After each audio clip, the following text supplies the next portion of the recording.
broadcast for shooters, hunters, and gun enthusiasts. This is the Firearms Radio Network.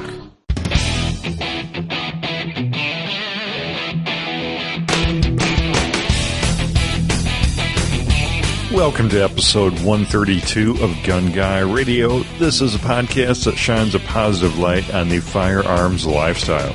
I'm your host, Jake Challand, and this is your weekly dose of positive firearms talk without the politics. Well, just a few announcements before we get going with this awesome episode.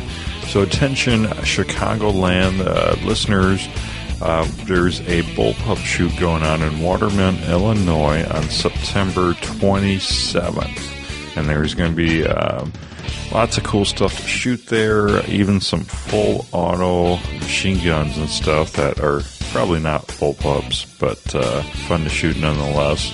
So this is put on by Manticore Arms and Ratworks, I think, and a few other companies are going to be there as well. But it should be a pretty cool event. There's going to be a zombie shoot, a bunch of cool stuff. More info at bullpupshoot.com, and you can also get directions there. It's probably like a half hour to an hour for most of south or west Chicagoland. So it'd be pretty cool to see you out there. I'd like to shake your hand if you're a listener. And so September 27th, I think it's an all-day event, bullpupshoot.com for all the details. I don't have those in front of me, but yeah, be cool to see you out there. So we launched our Patreon campaign. If you'd like to find out more about that, it's patreon.com/gun. And don't forget, you can now contribute to the Firearms Radio Network and Gun Guy Radio by shopping our affiliate links by clicking the Amazon affiliate banner before your next shopping trip. Well, let's get into the main topic where I talk with Scott Calvin of TrackingPoint.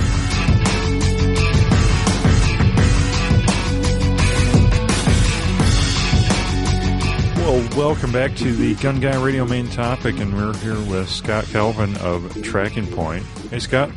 Hey, Jake. Thanks for having me. Well, so TrackingPoint, it's been all the buzz the last couple of years, but, Scott, let's get to know you a little bit first. I assume you're a gun guy and everything currently, but how did you get into guns? Did you grow up in a hunting gun household? I did. I used to spend my summers on my grandmother's farm and running around in the woods when I was 6 and 7 years old with my little side-by-side 410 and a 22. And so I have grown up hunting. Every chance I get, I'm out in the woods or I'm out on the water. So yeah, I definitely spent my whole life hunting. Had a 25-year career in technology, and about 4 or 5 years ago, I decided to get in the outdoor industry. And when I got introduced to TrackingPoint, went out and shot their gun for the first time, made a 1,000-yard shot, and it was a magic moment for me and an easy decision for me to have the opportunity to come work there. So, Scott, I guess you're a territorial manager for the company, so kind of give me an idea what you do every day, every month. So it's a lot of fun, Jake. The people at our company are great to work with. Everyone's the best at what they do. I love the guns that we have. So I work a lot with our dealers out there, with our prospects and potential clients, educating them about what our rifles can do. I conduct a lot of shoots, events where we'll go out, whether it's onboarding a client or working with a dealer and some of their clients. It may be a charitable event. There's a lot of different ways that we're out there, trying to get the good message out about TrackingPoint.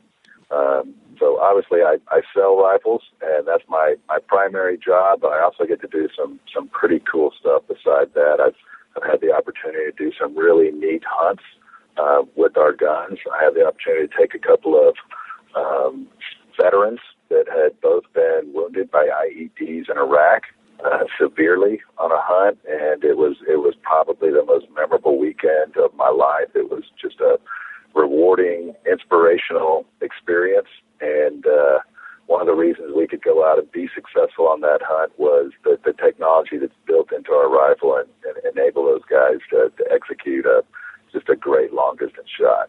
Yeah, it's a great point. This would be the perfect platform for someone with a disability.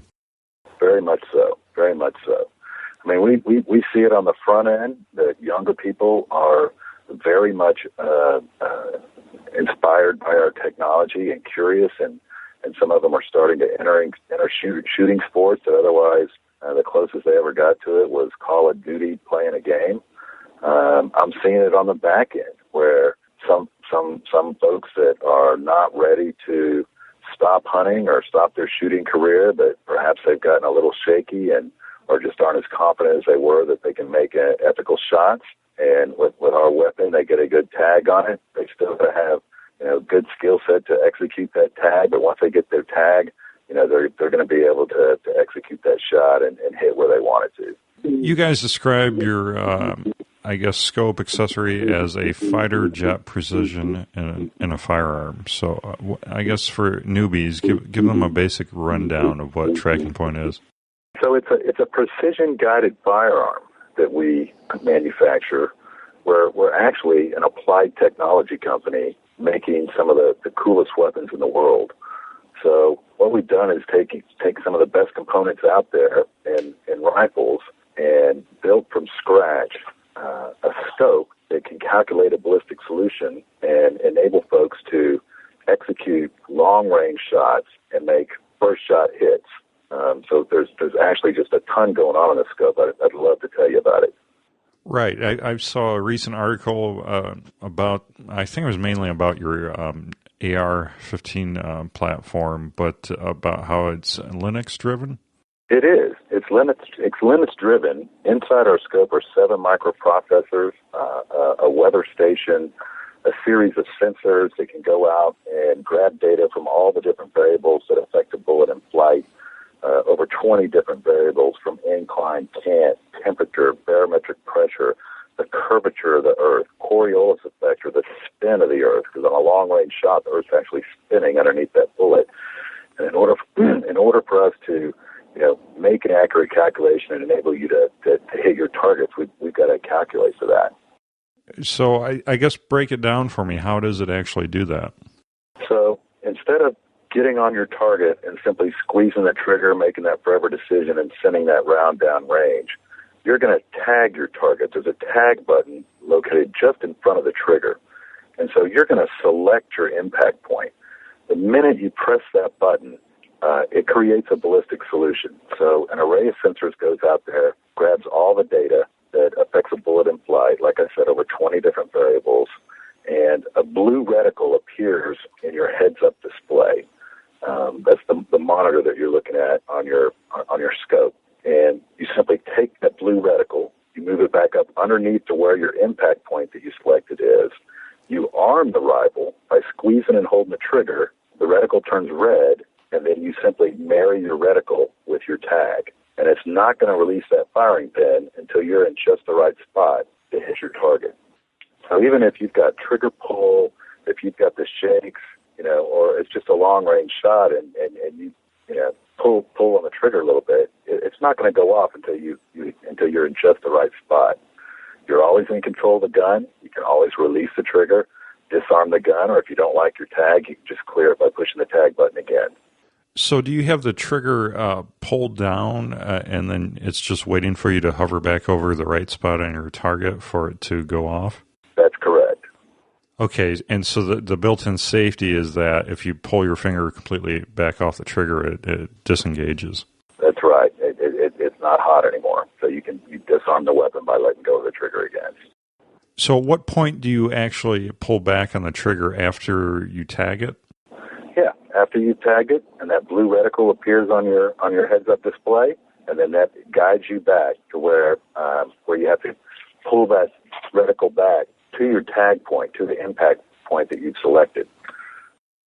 Very cool. So what other components are inside this? You got the Linux-driven, I guess, computer calculating everything. What else is helping this? Well, one of the super cool features about it is it enables you to make an ethical shot on a moving target. So if I tag a target and it starts to take off, so if I'm on a big buck at, let's say 600 yards and it starts to trot off, up to 10 miles per hour, my tag is not only intelligent, but it's also persistent. So there's an image processor inside the scope that's refreshing 54 times a second. So it's discerning between the image of my target that I've tagged and the environment behind it. So it will actually calculate a ballistic solution, including a lead. So if I tag a target and it takes off, I'm going to simply trap it by putting my reticle out in front of it and let it walk right into it. That's one of the really cool features about it, that you can hunt and hit a moving target. Each one of our scopes has 3 modes. Traditional mode, when you first turn it on, it's a traditional mil-dot reticle, 0 to 100 yards, can act like any other bolt action or semi-auto. Advanced targets, we use at the range that uses all the different functionality and technology. And then when I'm hunting, I use advanced movers in case my target starts to move. One of the other features is our barrel reference system, Jake. We hardwire onto the barrel a laser. So every time you turn on that scope, it fires a laser into the scope and makes sure that your scope and rifle are zeroed and trued every single time you turn it on. That's pretty cool.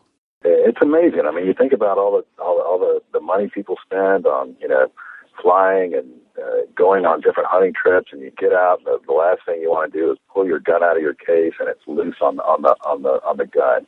With our scope, man, you just tighten that baby down, turn it on, and you're going to be good to go and ready to go hunt.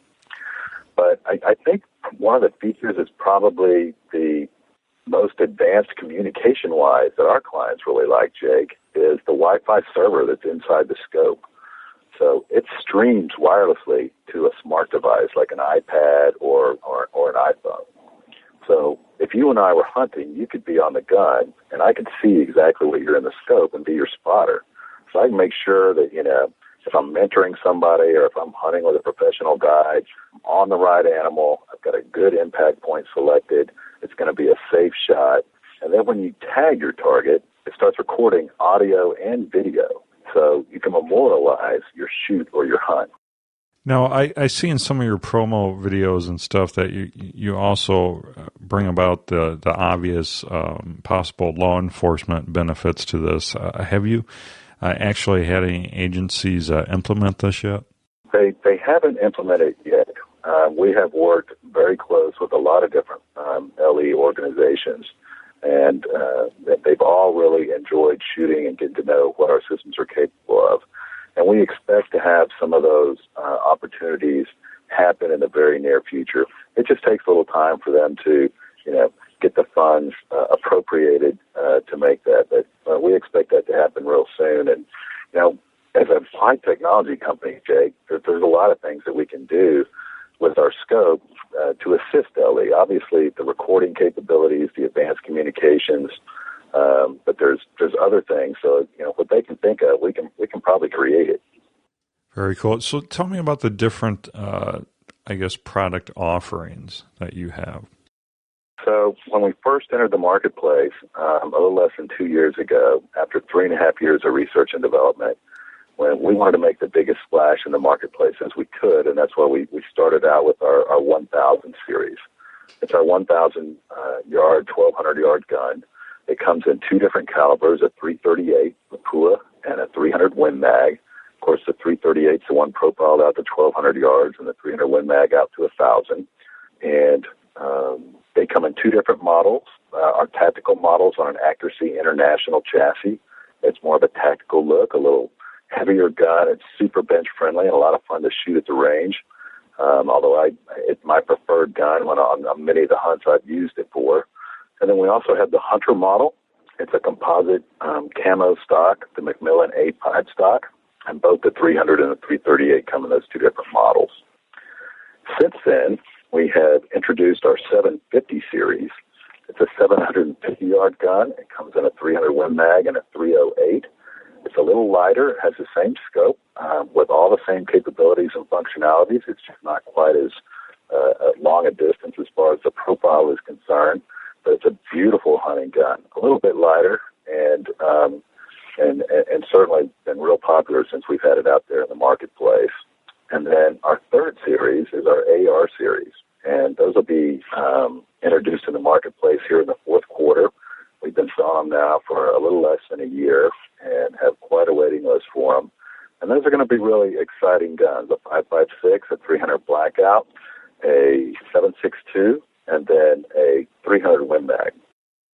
Let's go back to the 750 series. Now, in the 308 and the 300 Winchester Magnum, it seems like those could reach out, farther than the 750. So is that a limitation of the range finding system, or what's going on there? It is. It's where we put the stop on the scope where we're comfortable of guaranteeing the type of accuracy that we expect out of our rifles every single time you pull the trigger. So it's not quite the same gun as far as distance is concerned as our 1000 series, but it's still a beautiful rifle built on the Remington 700 action. All right. Now, can we talk a little bit about price point? You bet. Our price points start with our 5.56 at $9,995 and go all the way up to our premier model, the 338 Lapua, which is $27,500. Now, what does the next couple of years hold for us? Will we see those prices come down? We certainly will. They won't necessarily come down on the models that we've introduced. What we've seen in the marketplace in a very short period of time, the value of our rifles has actually gone up. But we will continually introduce new series of rifles. We'd love to come out with guns, in the $5,000 to $10,000 range. It may not, and we're really excited about opening up the market further and further by coming down a little bit in our price point and still offering a fantastic weapon with all kinds of tracking point technology loaded into it. So if someone's interested in one of these, what is the, best method to put them on a path to purchase? So they can call us at TrackingPoint.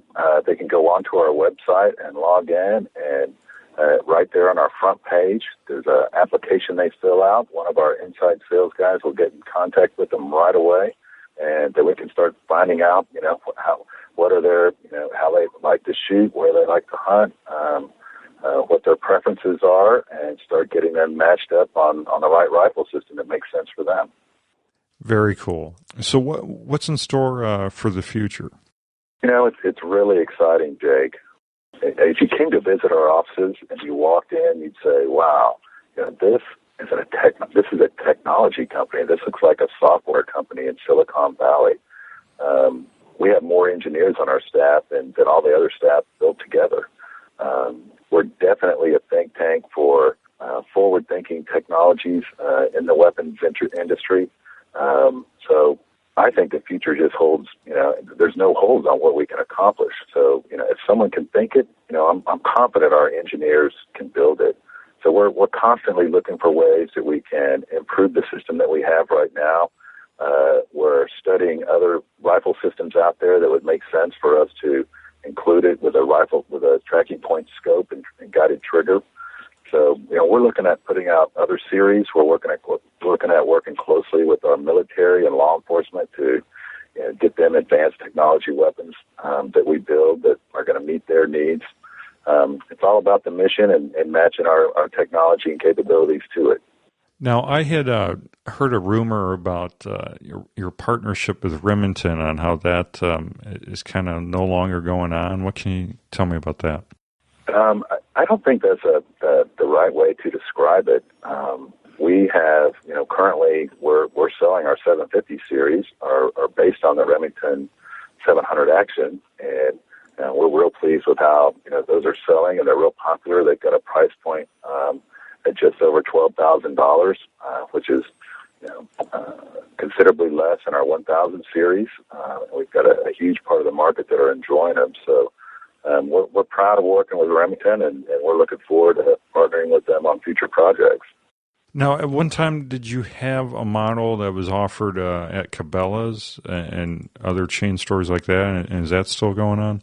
We did. I think that actual model was a scope we made specifically for Remington called the 2020 that they introduced on several of their rifles, and we're selling them in Cabela's and some of the other similar stores. They are a little bit different from the scopes that we have, and they don't have the guided trigger system, and they don't have all the same features and functions that we have on our TrackingPoint scopes. But still a really cool scope to use. So those still being manufactured, but you yourselves don't offer them? No, we license those only to Remington. Okay, very interesting. Well, just sorry to throw you all the difficult questions, but I got one more for you. So there was also an article about how TrackingPoint patents technology to disable guns near schools and gun-free zones. What can you tell me about that? So that is true. TrackingPoint, we've got 80 or more patents over the years that we've applied for and been awarded. It should be no surprise at TrackingPoint we are very strong and vocal advocates for the Second Amendment. Our company, our founders, we've gone to great lengths to prevent any kind of erosion of rights or freedoms afforded to you or I or any other law-abiding citizen. We know there's an escalating gun control debate. A core part of our strategy has been to educate the public, our lawmakers, about any potential technology that can enhance the shooting experience. But we also noticed, Jake, over the last few years, there's been new efforts to develop technology that would disable the use of weapons based on their location. Just like you said, something close to a school or other public places. So we felt it was important for us as a preemptive strike to prevent this, what we consider an unconstitutional technology, from ever being developed. We don't want this being deployed by gun control advocates. So we applied for a patent to protect this intellectual property. If we do get awarded this patent, then we would have the legal authority to stop anybody, even the government, from building it. And thereby, we could protect our constitutional freedom. And in essence, if someone tried to build it, they'd have to go through us in order to do it. So don't make any mistakes. TrackingPoint, our company, we're uncompromising supporters of citizens' right to own and bear arms for ethical hunting, personal protection, sport collection. It's not, and it's never going to be our intention to limit gun ownership or ethical usage in any way. So any new threats, to our freedoms, that come out, and we're going to do everything we can to protect our rights and do that through education, technology, for advocacy. Well, very cool. That's good to hear. I heard that same reason stated by one of my colleagues, and I wanted to throw that at you and see if you confirmed it, and you did. So thank you. It's I guess it's part of the territory for us, Jake, because we are an applied technology company. We think outside of the box. There's a lot that's hard to understand. It's pretty easy. I could teach you how to use our rifle system in a matter of minutes, but understanding how it all works. So when we first hit the marketplace, the traditionalists out there, they treated it kind of the same way when burst glass optics, came out 100 years ago and said, if you're not using iron sights, you're cheating, or it's not fair. So we expect that. We want to hit it head on. We want to educate everybody on what we're trying to do. Like I said, we're huge advocates for the Second Amendment, and our actions are actually proving that. So I appreciate the opportunity to try to clear that up for some of your listeners. Cool. Well, Scott, can't thank you enough for coming on the program. Where can people connect with TrackingPoint or you online? Fantastic. So they can connect with us online at tracking-point.com. And there's got all of our contact information where they can go and reach out to TrackingPoint. And if they've got any questions about our rifles or systems, we'd love to talk to them. There's also some great videos on YouTube. So if they search TrackingPoint on YouTube, they can see all kinds of really neat stuff that we're doing with our rifles. Very cool. Which social media platform are you guys most active on? We're active on Facebook and Instagram. We're pretty much all over them, but those are probably our two biggest. Very cool. Well, again, Scott, I really appreciate all the great info, and you take care. Hey, Jake, thanks a lot for having me. Appreciate it.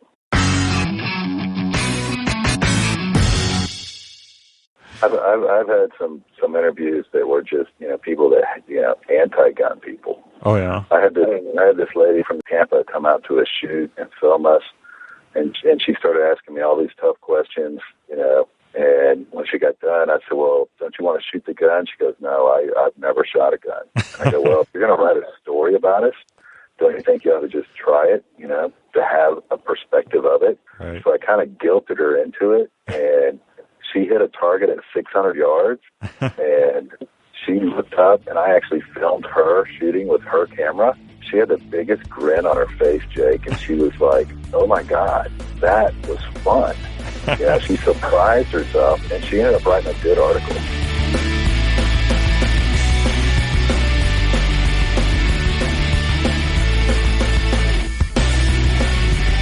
Well, again, a big thank you to Scott for coming on the program. A lot of fun talking with him about TrackingPoint. And, let's talk a little bit about Duluth and their men's fire hose trifold wallet. That's right.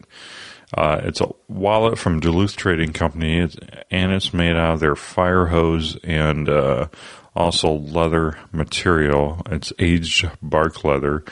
And this wallet, I've been using this wallet for, I don't know, maybe 4 months now or so, and I kind of like it. My other wallet was just, it was like a Docker's wallet or something from Kohl's or Walmart or something, and it was starting to fall apart. So I picked one of these up. Actually, they sent me one of these. I requested it, and I've been really happy with it so far. It's kind of has a more texture to it, so it stays in your pocket better than my leather wallet. It doesn't shift around. Because my other wallet used to always shift sideways, and that used to drive me crazy. And this one stays up and down, just like I put it in there.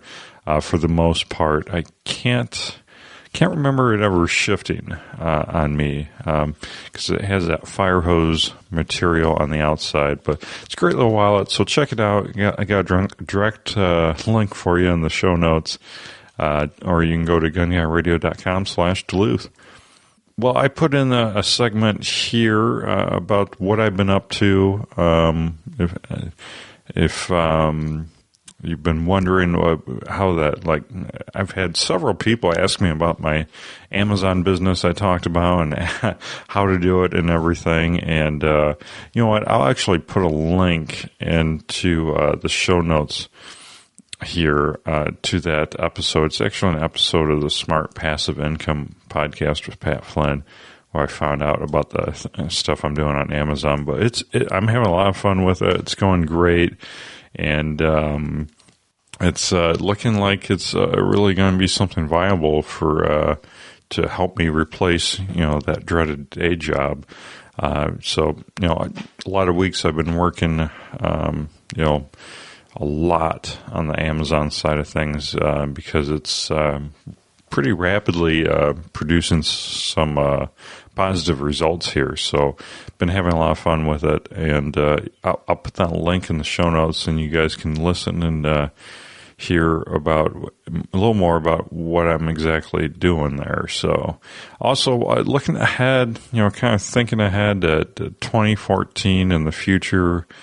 For the Firearms Radio Network, the problem is right now I just don't have any margin and not even a spare second right now, so I really can't start anything new. But I'm thinking ahead to when I do quit that dreaded day job, because I'll have a massive amount of time on my hands compared to the amount of time I have now to dedicate to the network, and just thinking about all the possibilities and just what, because there's still a million things we could do, and just want to be very intentional in what direction we take and what projects we take on in 2014. But we'll be definitely taking on some new projects, some new bigger things. I don't really want to talk too much about all the things we could possibly do in case it doesn't happen, but I have been kicking, and one thing I will talk about is I have been kicking around the idea of like a web TV show, like a real, like a TV show that's formatted like a TV show and shot like a TV show. And it would be, around firearms, of course. What exactly it would entail, I'm not 100% sure, but it would entail, some on the range stuff, some on the workbench stuff or in the reloading room stuff, some hands-on stuff, but also some like interview type stuff where it would be like in the studio or on location interview type stuff too. Once I quit that dreaded day job, it's going to open me up to being able to, drive to places, to travel a little bit once in a while to do some on location stuff. So, there's just a lot of possibilities there. So I've really been thinking a lot about that. Really looking forward to getting to the range more, next year in 2014. That's going to be really nice to get more hands-on time and also go and take training and stuff like that. So, just really kind of hopeful, really looking forward to 2014. But I'm really enjoying this transition period too, or some days I'm trying to enjoy it. But to wrap it up, Amazon's going good. Firearms Radio Network's going well right now, and it's going to be, I think it's going to explode here in 2015. Have I been saying 2014? I don't even know what year it is. It is 2014. Welcome to the future. So really looking forward to 2015. And, it's only past the half mark of the year, and I'm still thinking I'm in 2013. Just want to share that with you guys. And so let's talk a little bit about Patreon. Really want to thank everyone that has pledged their support either to this show or This Week in Guns on Patreon. And Ryan Cross has designed new stickers for the Firearms Radio Network sticker, the Gun Guy Radio sticker, and the This Week in Guns sticker. And I think you're going to really like the designs. You can look at the show notes for this episode, gunguyradio.com/132. And I'm really digging the new stickers. Really, they're all really cool. I think I like the new Firearms Radio Network sticker the best out of the three, but the other ones are really cool too. So if you're, just pledge your support at $1 an episode for either of these shows, you get a Firearms Radio Network sticker with both of those. And then you also get whichever show you pledge on, whether it's this show, you'll also get a Gun Guy Radio sticker, or conversely on This Week in Guns, you'll get a This Week in Guns full auto news sticker, which is pretty awesome because, we're playing off of the, I guess, assault weapon, scaremongering type language out there, but full auto news, or I kind of think of like action news. We're a step above action news. We're full auto news. I don't know. But, in the show notes you can see those stickers, and I'm going to be getting ready sometime next month to pump those out. And, well, actually, I hope to have them at the Bullpup Shoot in Waterman to hand some out. Now, these are, for right now, they're Patreon exclusive, but, if you catch us in Waterman, Illinois at the Bullpup Shoot, you might get your hands on some of them there, too. So, but anyways, big thank you to everyone that's pledged their support to the show. And if you'd like to contribute, please go to patreon.com/gun. So Ryan Cross, Hunter Design, also, shout out to him for designing these. If you want any graphic design for your business or, any project you're doing, go over to hunterdesign.com and Ryan will get you set up. Well, if you'd like to leave your feedback in this episode about TrackingPoint or about anything else, please comment in the bottom of the show notes. Also, subscribe via iTunes or Stitcher Radio and leave your reviews there, please. And also, please join the NRA or the Second Amendment Foundation. They both fight for our rights in ways we just can't as individuals, but can collectively. And don't forget to shop Brownells and Amazon using our affiliate links on GunGuyRadio.com. Well, that about wraps up the show. Don't forget to check out the other shows on the Firearms Radio Network, and we'll see you next week.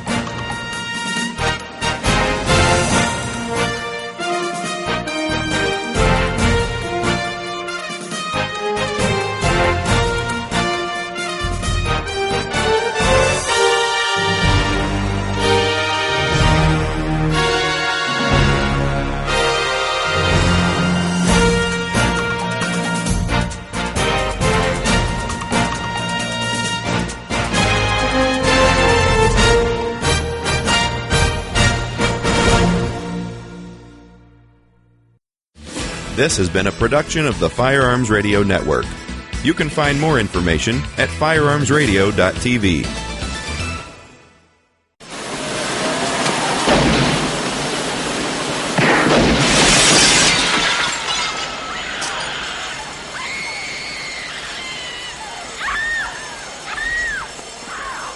I know what you're thinking. You're thinking, did he fire 6 shots or only 5? Now, to tell you the truth, I kind of forgot in all this excitement. But being this is the Guns of Hollywood podcast on the most popular pro-gun podcast network in the world and will blow your eardrums clean out, you've got to ask yourself a question. Have you subscribed yet? Well, have you, punk? GunsOfHollywood.com or search Guns of Hollywood on iTunes or your favorite podcatcher app. Punk.